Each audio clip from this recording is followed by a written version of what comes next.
नमस्कार, मैं हूं दिग्विजय चौहान। आप देख रहे हैं तहलका डिजिटल। हाजिर हूं आज की बड़ी खबरों को लेकर। बड़ी खबरों को देखेंगे, उनका विश्लेषण करेंगे और समझेंगे कि उसका हम पर क्या असर या फिर क्या इंपैक्ट पड़ रहा है। आज की सबसे पहले और सबसे बड़ी खबर है इसरो को लेकर के। भारतीय अंतरिक्ष अनुसंधान संगठन यानी कि इसरो ने हाल ही में अपने EOS-09 मिशन को लॉन्च किया था, लेकिन दुर्भाग्यवश तकनीकी कारणों से यह मिशन अपने प्राथमिक लक्ष्यों को पूरी तरह से प्राप्त नहीं कर सका। बावजूद इसके इसरो के हौसले बुलंद हैं और वैज्ञानिक भविष्य के लिए भी और अधिक दृढ़ संकल्पित हैं। तो आखिर क्या हुआ EOS-09 मिशन के साथ और क्यों तीसरी स्टेज में असफल हो गया और क्यों इसरो इस असफलता को भी एक महत्वपूर्ण सीख मान रहा है, आइए समझते हैं। 18 मई 2025 को श्रीहरिकोटा स्थित सतीश धवन अंतरिक्ष केंद्र से ध्रुवीय उपग्रह प्रक्षेपण यान यानी कि जिसे हम PSLV कहते हैं, PSLV C61 के जरिए EOS-09 उपग्रह को कक्षा में स्थापित करने का एक प्रयास किया गया था। PSLV के पहले 2 चरण सामान्य रहे, लेकिन तीसरे चरण में एक तकनीकी खराबी आने के कारण यह मिशन पूरी तरह से सक्सेसफुल नहीं हो पाया। इसरो के अध्यक्ष डॉक्टर वी नारायणन ने इसे खुद स्वयं इस बात की पुष्टि की है और कहा है कि विस्तृत विश्लेषण के बाद इस मिशन में आई विसंगति के बारे में और भी ज्यादा जानकारी दी जाएगी। EOS-09 एक पृथ्वी अवलोकन उपग्रह था। इसमें उन्नत C band synthetic aperture radar यानी कि SAR तकनीक लगी हुई थी। इस उपग्रह का उद्देश्य सभी मौसमों में दिन और रात पृथ्वी की हाई रेजोल्यूशन तस्वीरों को कैप्चर करना था। यह क्षमता, निगरानी, संसाधन प्रबंधन और आपदा प्रतिक्रिया जैसे क्षेत्रों में भारत की क्षमताओं को और महत्वपूर्ण रूप से बढ़ाने वाला था। EOS-09 EOS-04 का ही एक लेटेस्ट अपडेटेड संस्करण था, जिसका लक्ष्य रिमोट सेंसिंग डेटा की निरंतर और विश्वसनीयता तरीके से आपूर्ति सुनिश्चित करना था।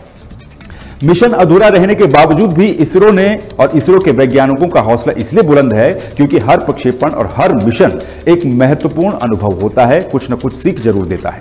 असफलताएं भी सीखने और भविष्य के लिए बेहतर तैयारी करने का अवसर देती हैं।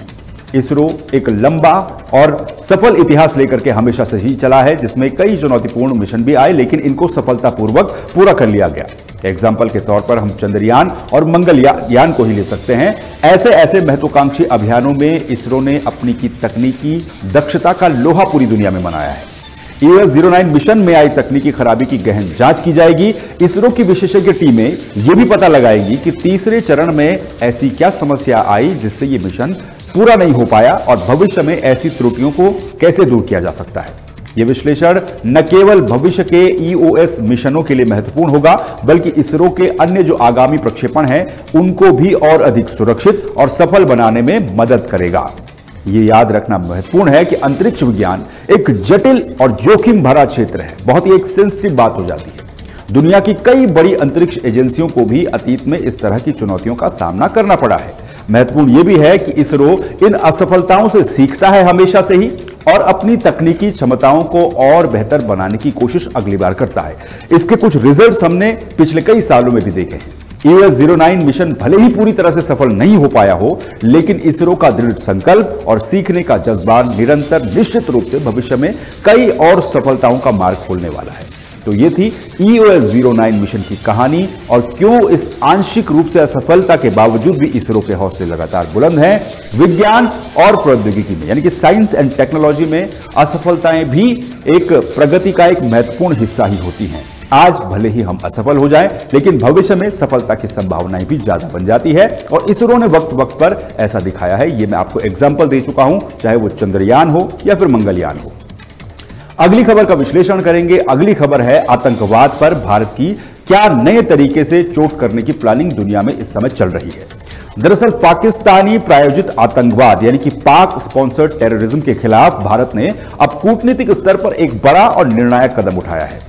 केंद्र सरकार ने ऑपरेशन सिंदूर के तहत 7 उच्च स्तरीय डेलीगेशन गठित किए हैं, यानी कि 7 ग्रुप बनाए गए हैं, 7 टीमें बनाई गई हैं, जो कि अगले कुछ दिनों में दुनिया के लगभग 33 महत्वपूर्ण देशों का दौरा करेंगी। इन डेलीगेशंस का एक ही मकसद है, ये जो 7 डेलीगेशन भारत ने बनाए, इनका एक ही मकसद है, एक ही उद्देश्य है कि अंतर्राष्ट्रीय समुदाय के सामने पाकिस्तान के नापाक मंसूबों और आतंकवाद को, उसकी सरपरस्ती के सबूतों को दुनिया के सामने रखना। सबसे अहम बात यह है कि इन सभी 7 डेलीगेशन में मुस्लिम समुदाय के प्रतिष्ठित चेहरे हैं, इनको शामिल किया गया है। ताकि पाकिस्तान के उस दुष्प्रचार को करारा जवाब दिया जा सके जिसमें वो आतंकवाद को एक धर्म से जोड़ने की कोशिश करता है। कौन कौन है वो चेहरे जो वैश्विक मंच पर भारत का प्रतिनिधित्व करेंगे और पाकिस्तान के झूठ का पर्दाफाश करेंगे, आइए जानते हैं। ये चेहरे हैं। पहला डेलीगेशन जो है वो बीजेपी के सांसद बैजयंत पांडा के नेतृत्व में सऊदी अरब, कुवैत, बहरीन और अल्जीरिया जाएगा। इसमें करीब 8 सदस्य हैं। भाजपा सांसद डॉक्टर निशिकांत दुबे, फांगनोन कोन्याक, रेखा शर्मा, ये तीनों भाजपा के सांसद हैं। इसके अलावा एआईएमआईएम के सांसद असदुद्दीन ओवैसी इसमें शामिल हैं, सतनाम सिंह संधू, गुलाम नबी आजाद और इसमें जो राजदूत होंगे, भारतीय राजदूत हर्ष श्रृंगला। तो ये पहली टीम है, पहला डेलीगेशन है। अब दूसरा डेलीगेशन बीजेपी के सांसद रविशंकर प्रसाद के नेतृत्व में UK, France, Germany, European union, Italy और डेनमार्क जैसे देशों का दौरा करेगा। इसमें भी 8 सदस्य हैं, जिसमें भाजपा के सांसद डॉक्टर दग्गुबत्ती पुरंदेश्वरी, शिवसेना के सांसद प्रियंका चतुर्वेदी, गुलाम अली खटाना, कांग्रेस सांसद डॉक्टर अमर सिंह और सामिक भट्टाचार्य जी शामिल होंगे। इसके अलावा एमजे अकबर और राजदूत पंकज सरन भी इस ग्रुप में शामिल हैं। तीसरे ग्रुप को लीड कर रहे हैं जेडीयू के सांसद संजय कुमार झा। ये इंडोनेशिया, मलेशिया, कोरिया, जापान का दौरा करेंगे। इसमें कांग्रेस के नेता सलमान खुर्शीद, टीएमसी के नेता यूसुफ पठान, सीपीआईएम के नेता और उनके सांसद डॉक्टर जॉन बिटास जैसे नाम शामिल हैं। चौथा ग्रुप शिवसेना के सांसद एकनाथ शिंदे की लीडरशिप में यूएई, लाइबेरिया और कांगो जैसे देशों में जाएगा। पांचवें ग्रुप में 9 लोगों को लीड करेंगे कांग्रेस के सांसद शशि थरूर। ये अमेरिका, पनामा, गुयाना, ब्राजील और कोलंबिया जैसे देशों में जाएंगे और पाकिस्तान के खिलाफ सबूत रखेंगे। छठवें ग्रुप के लीडर डीएमके की सांसद कनिमोझी करुणानिधि हैं। ये स्पेन, ग्रीस, लताविया, रूस जैसे देशों का दौरा करेंगे। और सातवें ग्रुप के लीडर एनसीपी की सांसद सुप्रिया सुले हैं। इसमें कांग्रेस के नेता मनीष तिवारी, बीजेपी के सांसद अनुराग ठाकुर भी शामिल है। ये टीम इंडिया एक अभूतपूर्व प्रयास भी है एक तरीके से सरकार का, और हर डेलीगेशन में किसी न किसी मुस्लिम चेहरे को शामिल करने का स्पष्ट संदेश है कि आतंकवाद का कोई धर्म नहीं होता और भारत की लड़ाई किसी खास समुदाय से नहीं है, किसी खास समुदाय के खिलाफ नहीं है, बल्कि मानवता के दुश्मनों से भारत की लड़ाई है। ये पाकिस्तान के उस नैरेटिव को भी ध्वस्त करने की एक मजबूत पहल है जिसमें वो आतंकवाद को इस्लामी प्रतिरोध के रूप में पेश करने की कोशिश हमेशा से करता आया है। अब देखना यह भी होगा कि ऑपरेशन सिंदूर के बाद वैश्विक मंच पर भारत कितना प्रभावी साबित होता है, कितने प्रभावशाली ढंग से अपनी बात को रख पाता है, और क्या अंतर्राष्ट्रीय समुदाय पाकिस्तान पर आतंकवाद के खिलाफ कार्रवाई करने का दबाव बनाता है। भारत ने अपनी तरफ से एक मजबूत कूटनीतिक चाल चली है, हम ऐसा कह सकते हैं, और अब दुनिया की बारी है कि वो इस वैश्विक खतरे के खिलाफ अपनी एकजुटता को किस तरह से दिखाती है। यानी कि दूसरी खबर में हमने इस बात का विश्लेषण किया कि भारत वैश्विक मंच पर कैसे पाकिस्तान को घेरने की कोशिश करेगा। जो 7 डेलीगेशन बनाए गए हैं, इनमें कौन कौन से नाम शामिल थे और ये जो भारत का कूटनीतिक कदम है ये कितना प्रभावशाली होने वाला है। अगली खबर में अब हम विश्लेषण करेंगे आज के दौर में फैलाई जा रही फेक न्यूज को लेकर के, और खास तौर पर जब ये फेक न्यूज सीज फायर या फिर सुरक्षा से रिलेटेड हो जाती है तो काफी खतरनाक बन जाती है। भारत और पाकिस्तान के बीच नियंत्रण रेखा यानी कि जिसे हम लाइन ऑफ कंट्रोल कहते हैं, एलओसी पर संघर्ष विराम को लेकर पिछले कुछ समय से कई तरह की अटकलें और अफवाहें भी सोशल मीडिया पर और कुछ समाचार माध्यमों के माध्यम से यानी कि मीडिया प्लेटफॉर्म के माध्यम से चल रही हैं। इन अफवाहों को विराम देते हुए भारतीय सेना की ओर से एक स्पष्ट और आधिकारिक बयान जारी किया गया है। सेना ने साफ तौर पर यह कहा है कि दोनों देशों के बीच में संघर्ष विराम अनिश्चित काल तक जारी रहेगा, और लोगों से यह आग्रह किया गया है कि वो किसी भी तरह की निराधार खबरों और अफवाहों पर ध्यान न दें।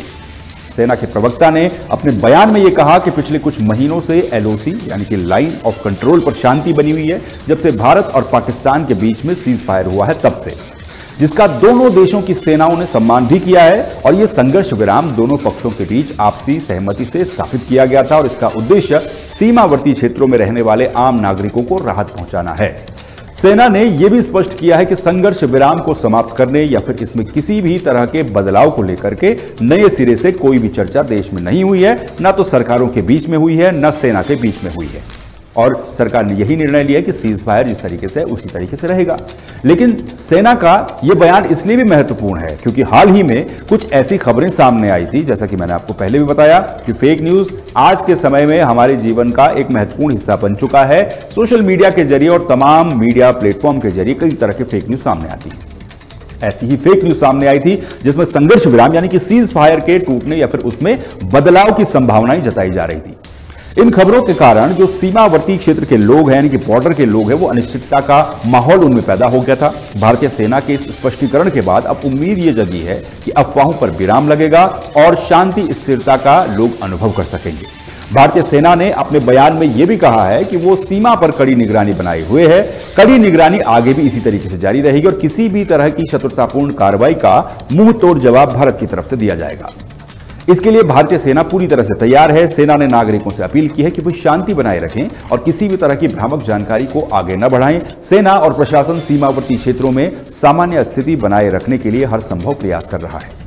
देखिए, भारत हमेशा से ही पाकिस्तान के साथ शांतिपूर्ण और सौहार्दपूर्ण संबंध बनाए रखने का पक्षधर रहा है। ये चीजें हमने इससे पहले भी देखी। 65 की जंग के बाद, 71 की जंग के बाद, 2002 में, 2000 में, कारगिल वॉर के बाद भारत की कोशिश हमेशा से ही शांति बनाए रखने की थी। लेकिन संघर्ष विराम भी इसी दिशा में एक महत्वपूर्ण कदम माना जा सकता है। भारतीय सेना का यह बयान एक बार फिर से इस प्रतिबद्धता को दोहराता है कि भाई, जब दो देशों के बीच में सीज फायर हुआ है तो सीज फायर रहेगा। हालांकि सेना ने यह भी स्पष्ट किया है कि अगर किसी भी तरह की उकसावे की कार्रवाई या फिर आतंकी गतिविधियां भारत में होती हैं तो भारत उसको बर्दाश्त नहीं करेगा और देश की सुरक्षा सर्वोपरि है। कुल मिलाकर भारतीय सेना का यह बयान एलओसी पर संघर्ष विराम की स्थिति को लेकर चल रही तमाम अफवाहों और अटकलों पर पूर्ण विराम लगाता है। यह सीमावर्ती क्षेत्रों में शांति और स्थिरता बनाए रखने की दिशा में एक महत्वपूर्ण संदेश भी है। नागरिकों को यह चाहिए कि वे सेना के आधिकारिक बयानों पर ही भरोसा करें, किसी भी तरह की किसी अफवाह को फैलने से रोकें, अफवाहों से बचें और दूसरी चीजों पर सोशल मीडिया साइट्स पर अगर इस तरह की जानकारियां आती हैं तो उन पर वो बिल्कुल भी विश्वास न करें। यानी कि देश में जिस तरीके से फेक न्यूज का ट्रेंड बढ़ा है वो न सिर्फ सुरक्षा के लिए बल्कि आम नागरिकों के लिए भी खतरा बन सकता है। अब अगली खबर में हम देखेंगे कि किस तरह से चतुर्थ केदार भगवान रुद्रनाथ मंदिर के कपाट खुले हैं। चतुर्थ केदार उत्तराखंड के भगवान रुद्रनाथ मंदिर के कपाट रविवार की सुबह को 4 बजे विधि विधान के साथ और पूजा अर्चना करके श्रद्धालुओं के लिए खोल दिए गए हैं। इस मौके पर 500 से ज्यादा श्रद्धालु इस पावन पल के साक्षी बने। कपाट खुलते ही मंदिर बाबा के जयकारों से गूंज उठा। मंदिर को गेंदों के फूलों से सजाया गया, ठीक उसी तरह से जिस तरह से बद्रीनाथ या फिर केदारनाथ का मंदिर सजाया जाता है। शुक्रवार को शीतकालीन गद्दी स्थल गोपीनाथ मंदिर से रुद्रनाथ भगवान की उत्सव डोली रात्रि प्रवास के लिए पुंग बुग्याल पहुंची थी और इसके बाद शनिवार देर शाम को ही भगवान रुद्रनाथ की उत्सव डोली अपने मंदिर में पहुंच गई थी। शनिवार सुबह को पुजारी सुनील तिवारी ने भगवान रुद्रनाथ की पूजा अर्चना की और आरती की। भोग लगाने के बाद करीब 10 बजे भक्तों के साथ डोली अपने मंदिर के लिए प्रस्थान किया, जिसके बाद देर शाम को डोली अपने भक्तों के साथ रुद्रनाथ मंदिर पहुंची। डोली के मंदिर परिसर में पहुंचते ही शिव भक्तों ने जय रुद्रनाथ के जयकारे लगाए। तो रुद्रनाथ मंदिर के कपाट खुलने की बात आपको बताना इसलिए भी जरूरी था क्योंकि ये एक ऐसा ट्रैक माना जाता है जो काफी खूबसूरत, काफी सुंदर तो है ही, लेकिन जानकार ये भी कहते हैं कि रुद्रनाथ का जो ट्रैक है, वहां का जो रास्ता है, वो रास्ता केदारनाथ के ट्रैक से भी काफी कठिन माना जाता है।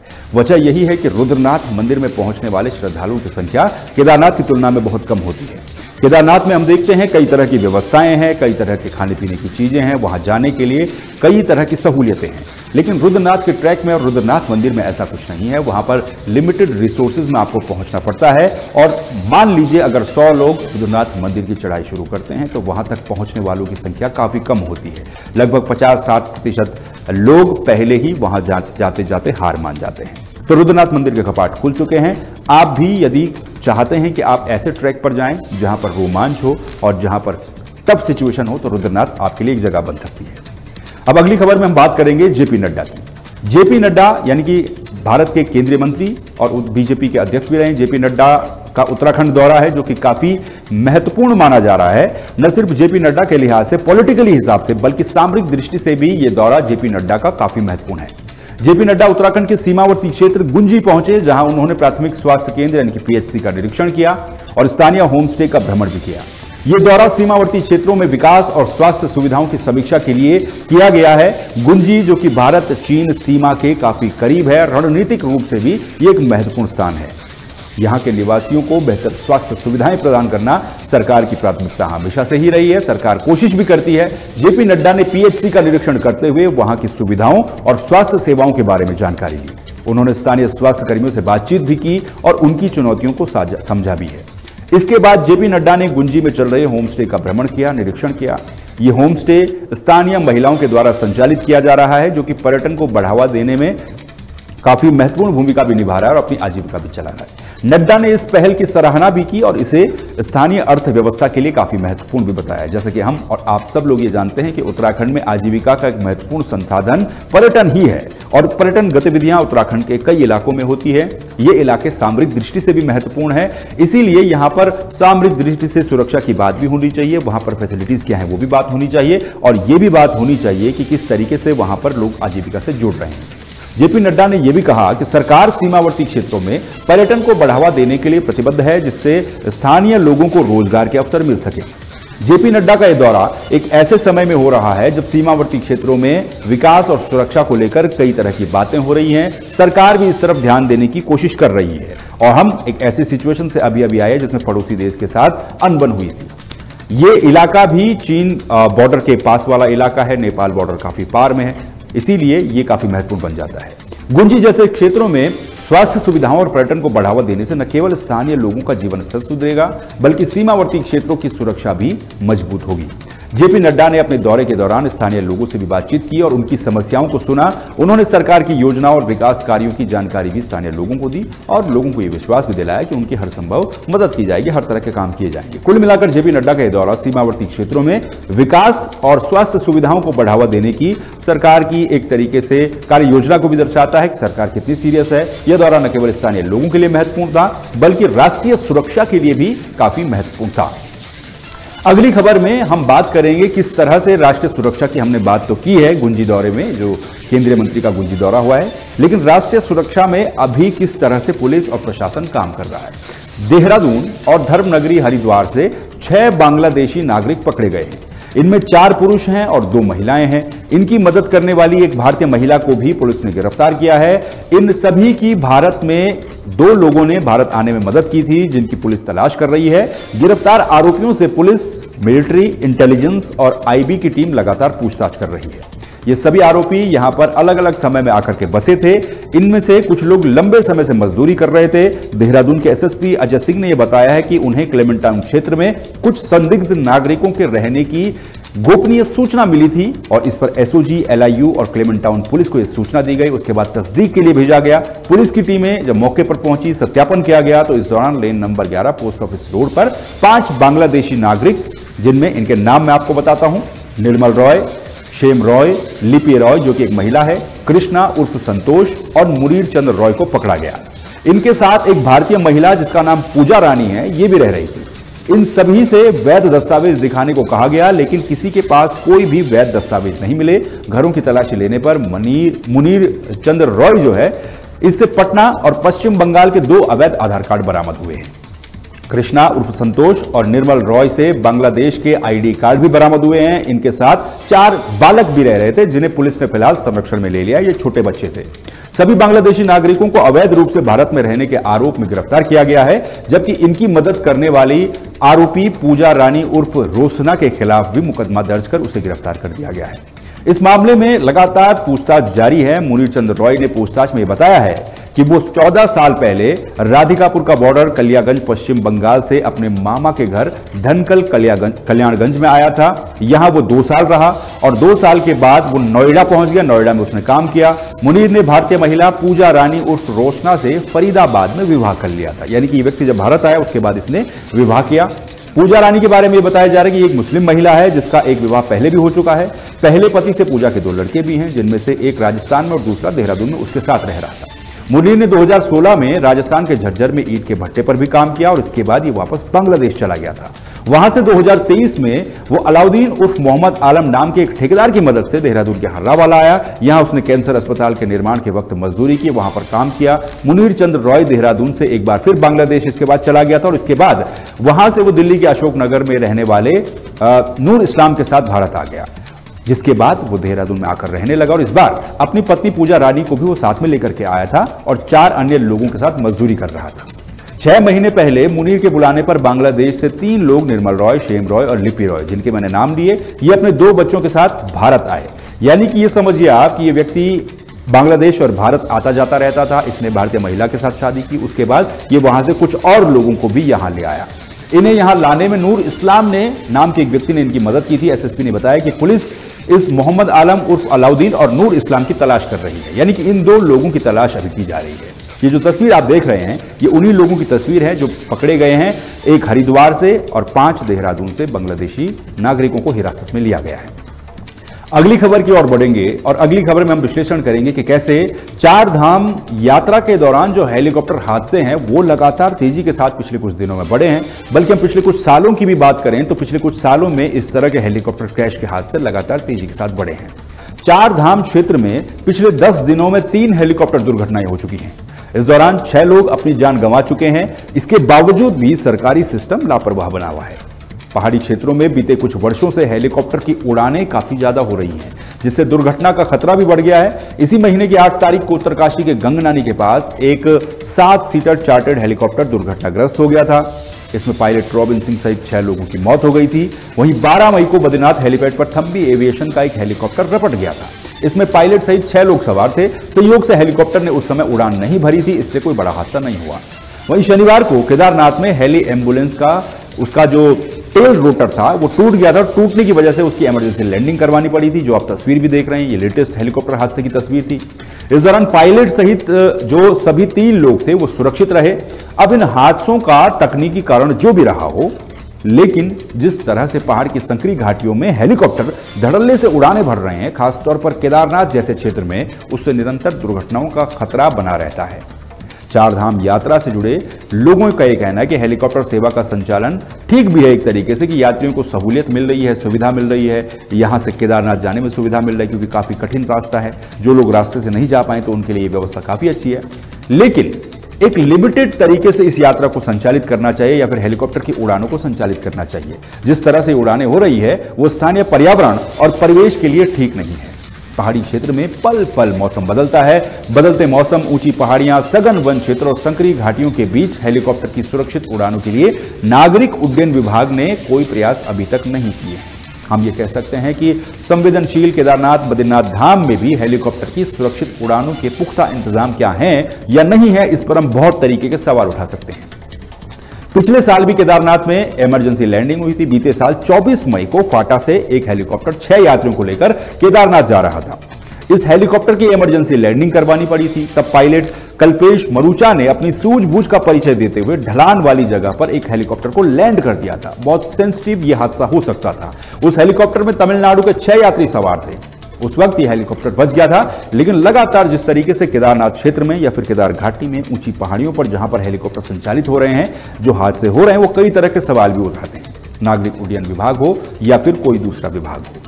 तो ये थी आज की बड़ी खबरें। इन खबरों के बारे में हमने आपको बताया किस तरह से फिलहाल जो ये घटनाक्रम है पूरे देश में चले हैं, चाहे वो बांग्लादेशी नागरिकों के गिरफ्तार होने का मामला हो या फिर हेलीकॉप्टर हादसे किस तरह से बढ़ रहे हैं उसका मामला हो या फिर दूसरी खबरें हों। वहीं भारत जो है वो सुरक्षा को देखते हुए दुनिया भर में अपना डेलीगेशन भेज रहा है। ये डेलीगेशन भी कितना मजबूत, कितना कारगर साबित होगा, ये आने वाले वक्त में पता चलेगा। इस बड़ी खबर के बुलेटिन में फिलहाल के लिए बस इतना ही।